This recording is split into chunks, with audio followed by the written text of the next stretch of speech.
अक्सर हमने देखा है कि लोगों के अंदर कॉन्फिडेंस की बहुत ज्यादा कमी होती है। इतनी ज्यादा कॉन्फिडेंस की कमी होती है कि वो कुछ कर भी नहीं पाते और हमेशा डरते हैं, डरे सहमे से रहते हैं। उनको लगता है कि मतलब मुझसे कुछ नहीं हो पाएगा, मैं ये नहीं कर पाऊंगा, मैं वो नहीं कर पाऊंगा।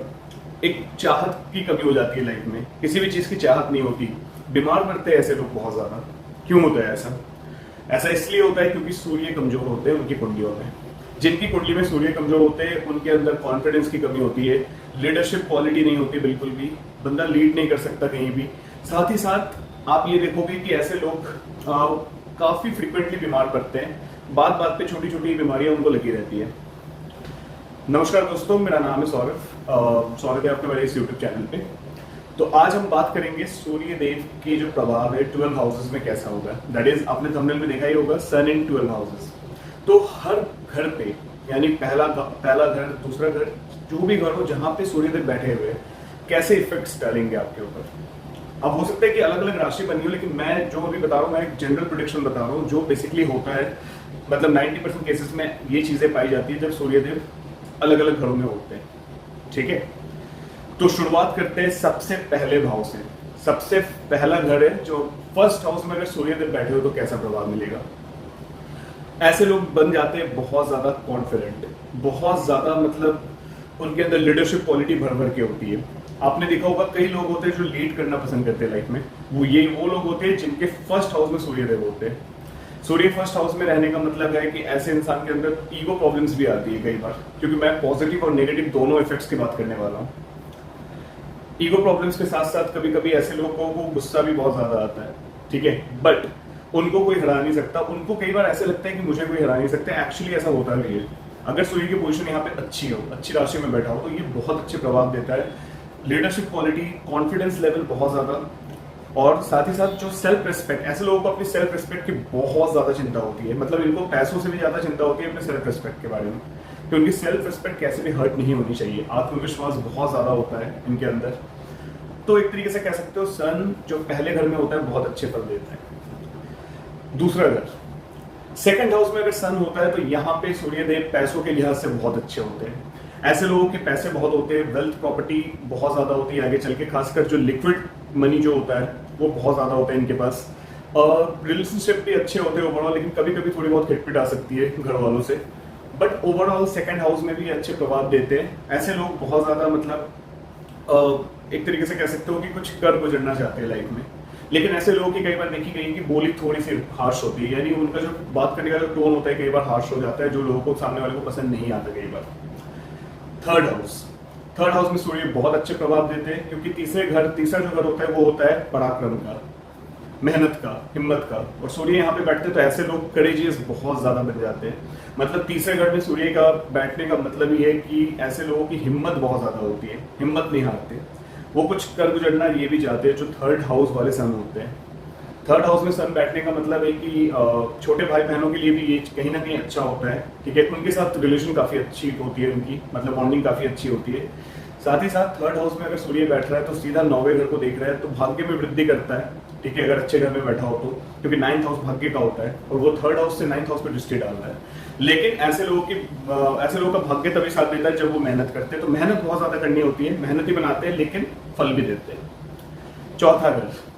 चौथे घर में अगर सूर्यदेव हो और अच्छी पोजीशन में हो तो प्रॉपर्टी ही प्रॉपर्टी। ऐसे लोगों की होती है मल्टीपल प्रॉपर्टीज, और इनको अपनी मम्मी की तरफ से भी प्रॉपर्टी मिलती है, यानी मैटरनल साइड से। मतलब आप समझ सकते हो कि उनके नानी घर की तरफ से या फिर मम्मी के एंड से उनको सपोर्ट, फाइनेंशियल सपोर्ट बहुत ज्यादा मिलता है, क्योंकि 4th हाउस माँ का होता है, 4th हाउस अपने घर का, सुख का होता है। तो सूर्य यहाँ पे बैठ के सुखों में भी वृद्धि करते हैं। लेकिन कई बार ऐसे लोगों की अपनी मम्मी के साथ रिलेशंस कई बार थोड़ी खराब हो जाती है, थोड़ी कॉमन हो जाती है। लेकिन अगर सूर्य यहाँ पे पोजीशन अच्छी बनाए हुए हो तो ऐसे लोगों की चल अचल संपत्ति बहुत ज्यादा होती है। मतलब घर, प्रॉपर्टी, गाड़ी, मतलब इन सब प्रॉपर्टी के मालिक बनते हैं वो। पांचवें घर में अगर सूर्यदेव बैठे हुए हो तो इसका मतलब ये है कि ऐसे लोग बहुत ज्यादा क्रिएटिव होते हैं, क्रिएटिविटी के थ्रू बहुत ज्यादा कुछ करना चाहते हैं। ऐसे लोगों को मैंने देखा है कि कई बार इनकी अपने संतान के साथ नहीं बनती, संतान के साथ कभी कभी प्रॉब्लम्स आती है। मतलब उनके साथ जो अंडरस्टैंडिंग होती है ना, वो इतनी अच्छी नहीं होती। लेकिन हाँ, पैसों के लिहाज से काफी अच्छा है। क्रिएटिविटी के दम पे वो बहुत ज्यादा आगे बढ़ते हैं और बहुत कुछ कर गुजरना चाहते हैं लाइफ में। और क्रिएटिविटी, और साथ ही साथ ऐसे लोगों को स्पोर्ट्स में जाना भी बहुत पसंद है। कुछ लोग ऐसे भी होते हैं जो जिनके सन 5th हाउस में हो, ऐसे लोगों को देखा होगा कि बड़े बड़े जो क्रिकेटर्स और फुटबॉलर्स है उनके भी सन 5th हाउस में होते हैं। तो सन 5th हाउस में रहने का मतलब है आपको वो पुश करता है कि आप स्पोर्ट्स लाइन में जाओ, ठीक है, स्पोर्ट्स में जाओ, कोई भी मतलब फिजिकल एक्टिविटी जहाँ पे इन्वॉल्व हो। तो ओवरऑल मैं इसको एक अच्छी प्लेसमेंट कहूंगा, लेकिन संतान के लिए बहुत अच्छा नहीं है। 6th हाउस, अब छठा घर होता है एक नेगेटिव हाउस, रोग ऋण रिपो का होता है, जहाँ पे जिस घर से हम एनिमीज को देखते हैं, अपने कर्जे को देखते हैं, डेथ्स को, साथ ही साथ लोन्स वगैरह कुछ भी हो, या फिर डिजीज, यहाँ पे सन अगर बैठ गया तो एक चीज तो कंफर्म है कि आपके अगर दुश्मन बढ़ते भी हैं तो दुश्मन आपका कुछ बिगाड़ नहीं पाएंगे, क्योंकि सन यहाँ पे आपको बहुत ज्यादा हिम्मत देते हैं एंड बहुत ज्यादा आपको आगे लेके जाते हैं। सन आपको यहाँ पे मेहनती तो बनाते हैं और साथ ही साथ आपको एक तरीके से समझ लो कि रोग मुक्ति भी बनाते हैं। ऐसे लोग बहुत ज्यादा कॉशियस होते हैं, मैंने देखा है कि जिनके भी 6th हाउस में सन होता है वो बहुत ज्यादा अपनी हेल्थ कॉन्शियस लोग होते हैं, फिजिकल फिटनेस हमेशा मेंटेन रखते हैं खुद का, और मेडिकल लाइन में भी जाते हैं। मेडिकल लाइन वाले कई डॉक्टर्स और सर्जन्स होंगे जिनकी कुंडली में सन 6th हाउस में होगा, और फिजिकल फिटनेस खुद भी मेंटेन करते हैं, दूसरों को भी सलाह देते हैं। तो इसीलिए ऐसे लोग कई बार देखा होगा कि मतलब बीमार नहीं पड़ते। तो सन 6th हाउस में एक एवरेज इफेक्ट देता है, बट ओवरऑल ठीक है, हेल्थ पॉइंट ऑफ व्यू से बहुत अच्छा है, दुश्मन कभी कुछ नहीं बिगाड़ सकता ऐसे लोगों का, अगर सन की प्लेसमेंट अच्छी हो। 7th हाउस, सप्तम भाव होता है मैरिज का, शादी का, आप सबको पता है। यहाँ पे अगर सूर्यदेव बैठ जाए तो कॉन्फिडेंस लेवल बहुत ज्यादा बढ़ा देते हैं, क्योंकि 7th हाउस से उनकी दृष्टि होती है पहले भाव में, यानी कि लगन में। लगन पे दृष्टि जैसे ही पड़ती है वो कॉन्फिडेंस लेवल बहुत ज्यादा बढ़ा देते हैं लोगों की। ऐसे लोगों को मान सम्मान बहुत ज्यादा मिलता है, सेल्फ रिस्पेक्ट बहुत ज्यादा मिलती है इनको, गवर्नमेंट की तरफ से भी बहुत बार इनको पुरस्कार भी मिलता है, सम्मान मिलता है। लेकिन मैरिज लाइफ को कहीं ना कहीं खराब कर देते हैं, डिस्टर्ब करते हैं। मैरिज पार्टनर यानी लाइफ पार्टनर के साथ या फिर बिजनेस पार्टनर के साथ कई बार रिलेशन खराब करते हैं, क्रूरता आ जाती है लोगों के नेचर में, और ईगो प्रॉब्लम्स भी आती है। 7th हाउस में अगर सेवंथ हाउस में सन बैठा हुआ है, इसका मतलब क्या है कि आपका जो स्पाउस है वो काफी इगोइस्टिक हो सकता है, कई बार काफी मतलब आप कह सकते हो कि सेल्फ सेंटर्ड हो सकता है, मतलब ही हो सकता है, ठीक है, और कई बार गुस्सा करने वाला भी हो सकता है। तो 7th हाउस में मैं बहुत अच्छा नहीं बोलूंगा सन को। 8th हाउस, अष्टम भाव। अब अष्टम भाव में अगर सन चले जाए, ये भी एक नेगेटिव हाउस है, तो यहाँ पे एक चीज तो अच्छी होती है कि इनहेरिटेंस बहुत ज्यादा मिलती है लोगों को, अगर सन की पोजीशन यहाँ अच्छी हो तो। मतलब सूर्यदेव यहाँ पे ऐसा योग बनाते हैं कि आपको इनहेरिटेंस प्रॉपर्टी बहुत ज्यादा मिले, मतलब चाहे वो इन लॉस के थ्रू हो, चाहे वो आपके फैमिली के थ्रू हो, खासकर इन लॉस से मतलब इनहेरिटेंस मिलने की संभावनाएं बहुत ज्यादा बढ़ जाती है। 8th हाउस में लेकिन कई बार क्या होता है कि ये कुछ बीमारी वगैरह भी देते हैं, कुछ लॉन्ग टर्म क्रोनिक डिजीज भी दे देते हैं, अगर सन की प्लेसमेंट अच्छी नहीं हुई यहाँ पे तो, ऐसी बीमारी जो बहुत लंबे टाइम तक चले, ठीक है। तो कहीं ना कहीं 8th हाउस में सन कुछ मामले में अच्छा है तो कुछ मामले में सही नहीं है। 9th हाउस, बहुत ही शानदार प्लेसमेंट, अगर सन यहाँ पे अच्छी पोजीशन में हो, अगर यहाँ बैठ गया 9th हाउस में, तो इंसान को बहुत ज्यादा सेल्फ रिस्पेक्ट की पड़ी होती है, और सेल्फ रिस्पेक्ट मिलता भी है उनको इज्जत बहुत मिलती है सरकार की तरफ से, फैमिली की तरफ से, सोसाइटी की तरफ से। ऐसा इंसान काफी परोपकारी होता है, काफी दयालु होता है, ठीक है, और स्पिरिचुअल भी होता है। ऐसा इंसान कभी दूसरों का बुरा नहीं चाहता, वो चाहता है कि हमेशा उसकी वजह से खुशी बनी रहे, चाहे फैमिली हो, सोसाइटी हो, दोस्तों के बीच में कहीं भी हो। तो 9th हाउस में सन कई बार गवर्नमेंट जॉब के लिए भी बहुत अच्छा होता है। तो ओवरऑल बहुत ही अच्छी प्लेसमेंट है 9th हाउस में। 10th हाउस, दशम भाव, जिसको कहते हैं करियर भाव, जो कि सबसे बेस्ट प्लेसमेंट होता है सन का, अगर मैं पूरे के पूरे 12वें भाव की बात करूं तो। इनमें से 10th हाउस में सन की जो प्लेसमेंट होती है सबसे बेस्ट मानी गई है। क्यों? क्योंकि 10th हाउस होता है आपका करियर हाउस, और जब भी सन यहाँ पे आते हैं, चाहे वो किसी भी राशि में हो, किसी भी कुंडली में हो, एक चीज कंफर्म होता है कि वो यहाँ पे दिग्बली हो जाते हैं, यानी डिग्री वाइज बहुत ज्यादा, मतलब वो दिशा बल प्राप्त हो जाती है उनको, और डिग्री वाइज अगर मजबूत रहे तो और भी अच्छा।